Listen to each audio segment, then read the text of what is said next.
Outrage scoured the internet earlier this week when everybody in the world thought that Halle Bailey was cast as Ariel in The Little Mermaid. Well, no, most people didn't quite read the headlines. Actress Halle Bailey has been cast as Ariel, spurning on a lot of mixed responses, mostly due to the fact that Disney has race-swapped Ariel from a white redhead to a black actor. And I thought we'd just take this opportunity to explore that topic and also why Hollywood hates redheads. So Chloe and Halle member Halle Bailey is ready to become part of Disney's world. This according to Variety. The R&B singer has been tapped to play Ariel in Disney's next live-action adaptation of The Little Mermaid. Although director Rob Marshall has spent the last couple of months meeting with talent, insiders say Bailey has been a clear frontrunner from the beginning. Let me stop and just point out one thing that I do like about this. Unlike Beauty and the Beast, live-action adaptation of one of the most successful and remembered musicals of all time, and they cast somebody who has to be auto-tuned. At least over here, they're casting somebody that has some singing talent. I applaud that. I've always been at the end of the day. I've always said cast the best person for the part. What do you think about this, TJ? You were talking to me a little bit about this before the show. What is your take on Halle Bailey playing Ariel? I have no problem with it because if you are really going for the story, then boom, you're still going to get the story. It's just going to be in a different package. So the kiss that I blew, honestly, more so than at the director, was at all those people that are really, really upset. Because I remember just 2-3 years ago when they released Homecoming, and so many people were upset that Mary Jane was played by a black young lady. I don't understand why people are so quick to say racism is dead, but there's so much outrage because a historically white character is now being played by a person of color. I don't get it. I personally am excited for the film. I was excited because of who the director was. Then I saw that Melissa McCarthy is going to be playing Ursula. She's in talks. She's in talks to play her. Excuse me. Yeah. She's in cahoots. There's some discussion going on.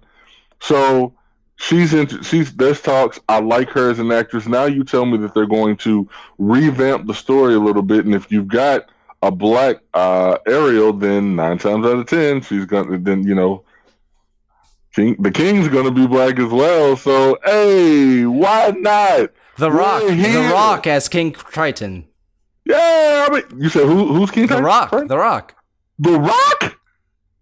How can you not be excited? That's me suggesting. I'm getting excited because I want more people to get excited. Let's go ahead and make it a thing. The Rock is King. The Rock, Idris Elba. The names continue. It doesn't matter. Make it a powerful person. Someone that when you just sit back and you just like, ooh. See, yes.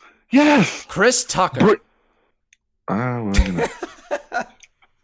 No disrespect to him because I've always loved him as an actor. I just don't think. What you talking about going up there on the dry land? What you talking about? Oh my God. That was perfect. That was hilarious. Bro, I would have never thought that you were going to give me a Chris Tucker impression, man, but that right there was spot on. But no, more culture is good. More diversity is great. I have nothing, and I'm not trying to take anything away.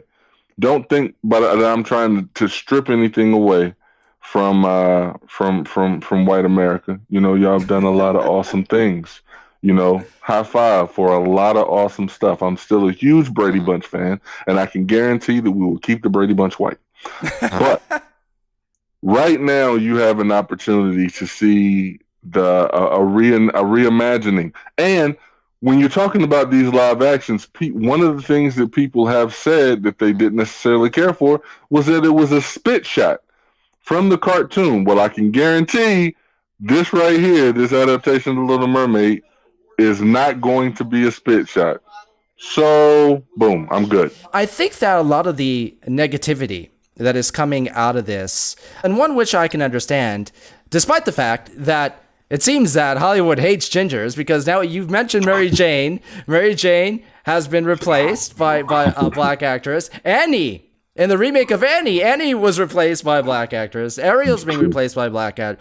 By the end of this, Halle Bailey will be playing Wendy from Wendy's. I'm with it. I think the biggest issue, jokes aside, is that the live action adaptations, despite the fact that I don't necessarily agree with all these almost shot for shot adaptations, is that Disney has been making a conscious and very public effort within its marketing to be perfectly representative of the areas and the cultures of where these stories originated from. They made a big deal with Aladdin that they were going to cast Middle Eastern actors, and in most cases, unknown actors. Mm. With The Lion King, they're now making a big deal about the fact that all the lions are going to be voiced by black actors, which wasn't the way the first time around. And also from my own perspective, somebody that grew up, I understand the importance of wanting to see somebody that looks like you on screen. I understand that background. It's probably, I honestly think it's one of the reasons I liked Aladdin and James Bond. Good-looking, dark-haired people, just like me. Nice. So I understand that. I understand that perspective. But when you have, when the company is making a big deal out of being ethnically correct with all the last couple of movies they've released, and now they do this with an iconic red-headed character, it does speak a little bit to hypocrisy. There's a difference between looking at Aladdin set in, Middle East, however you want to call it. For a long time, we've seen Hollywood whitewash and Hollywood have white actors playing, in The Last Samurai and things of that nature. I remember seeing Constance Wu upset with Matt Damon being cast in The Great Wall. So, there's been outrage for whitewashing before. I hardly disagreed with The Wall. And I'll tell you why. I think that was a story that was blown way out of proportion, because that was a Chinese production and they cast Matt Damon. So from a Chinese perspective, they were being diverse by casting a non-Asian in that role. You can't look at everything purely from an American perspective. I'm not saying that you did. I can feel you on that one, but what I'm saying, so for them to look at Aladdin, had they done anything else with Aladdin, it would have caused outrage, because had you for shits and giggles, let's say they had cast Justin Bieber to play Aladdin. I know, I'd be boycotting at that point. Absolutely, just because it's Justin Bieber. Just because it's Justin Bieber, but you insert any other any other white guy, but the setting is still Agrabah, so it causes some uneasiness. With The Lion King, it's set in Africa, but with The Little Mermaid, they're mermaids. There is no real race to identify with a mermaid. So you got a clean slate. Ultimately, we're talking about the story being told in a creative way that's going to create a good experience for the viewer. I think that they can do that with this young lady, and it's not taking anything away from The Little Mermaid. If anything, people are going to be upset because they look at The Little Mermaid and they're used to seeing it a certain way, and now they're being told, now we want you to look at it this way. I don't have a problem with it. I've said many times before that, and I think that one of my biggest criticisms of the Disney remakes is the fact that they kind of go almost for a shot for shot. They focus so much on nostalgia, and if they do change anything, it's something that's very, very visible. Just so they can say it. For me, I guess my reaction is multifaceted. Number one, I think it's patronizing in a way to make this change and extol on virtue when you're just using it for a marketing purpose. I think that is kind of wrong. I'm not saying that that's the case, but I'm saying that I think that's the way some people feel about it. True. On the other end, I will say that if you're trying to be representative of all these different countries, I understand your point about mermaids, and I do agree with you up to a point, because there are these fictional characters. They could be whatever, right? Right. But it is a Danish story. So at the same time, shouldn't they be represented properly as Danes? And I'll say this. Are there only white Danes? At the time that the story takes place, it's probably primarily white. My point isn't so much about the whiteness. I don't care that this actress looks like she's very talented. I have no problem with that. I'm trying to look at it from different perspectives. Like if they decide right now to remake Hercules, all right, my people, my background here, okay? Hercules in American film has never been represented, as far as I know, has never been represented by a Greek, ever. It's always English dudes, and until recently, they've opened it up to some other ethnicity. I think The Rock played Hercules. Yeah. Never a Greek, right? And if I speak up about that, the reaction I might get is, well, they're not really Greek. They're gods, or these fictional characters, right? But at the same time, these are the characters. I'm not saying I hated Disney's Hercules. Anything beyond that film might be, well, not anything, but practically anything would be an improvement. Hercules. Shut up! If you're a redhead, or if you're Danish, and you look up to these characters already as representations of yourself, then I can understand the backlash when that's kind of taken away. I know I've dated girls who loved Ariel because they connected on the fact with the red hair. So I can understand why there's a little bit of a backlash, especially in concordance with Disney's recent push to make everything ethnically appropriate. I mean, I can feel your point. If we were taking all of the original Little Mermaids and burning them, and then this live action is going to be the only one that you have left, I could definitely understand the outrage a little bit more. But one thing that I know to be true is the fact that regardless of how this live action does, the original is always going to be the king. The original will always be what the Little Mermaid is judged by, because if it's great, the live action is great, they'll say they did a really good job of retelling the story of Ariel from the cartoon. If it's trash, they'll say the original was great and they did a piss poor job of it. One thing that I will say with them choosing to use this young lady, I need to do a little bit more research on her. I hope that she has natural hair. And that they don't put her in some lace front straight wig. That would be disheartening. I know. I fully agree. I do not want to see fake red hair. I'm looking at a picture of her right now. She looks very pretty. I've heard her sing. She's a good singer.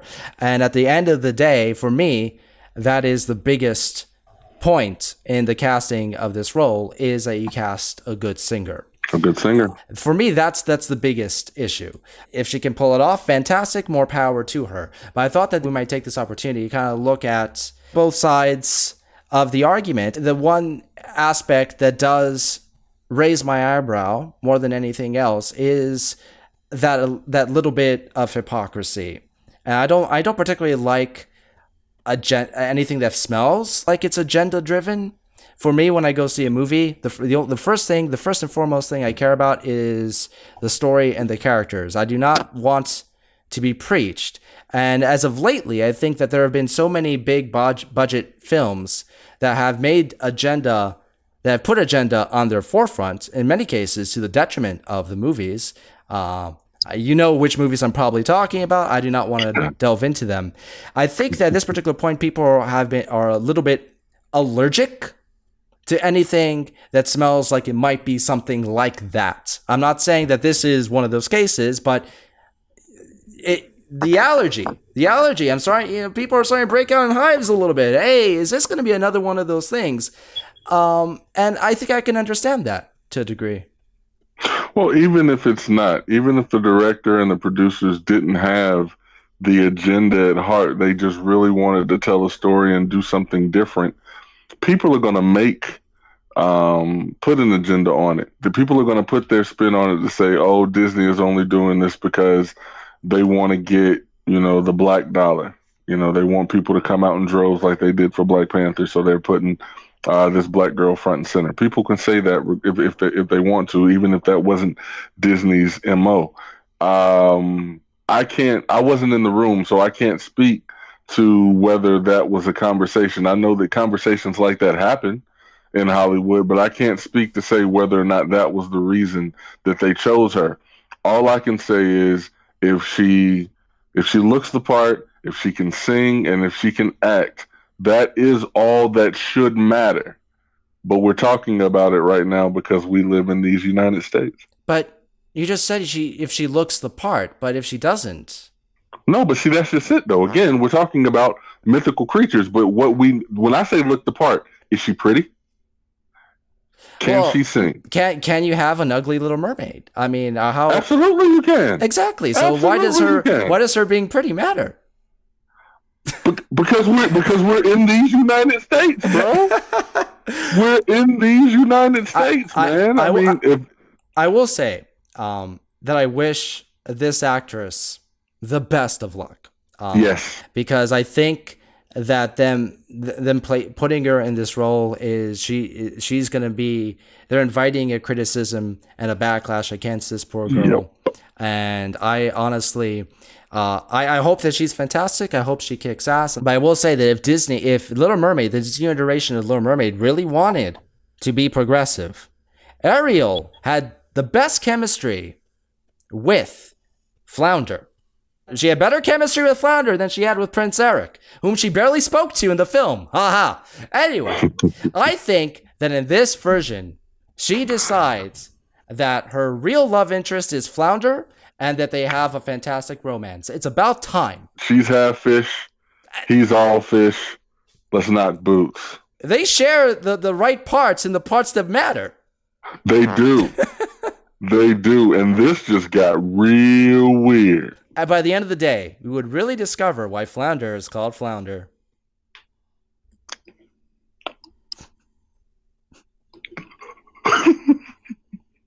I can't respond to that, man. He's clearly not a flounder. His design is all wrong. So hey, man, he got that name for a reason. All Flounders are huge, man. Let's see what he can do.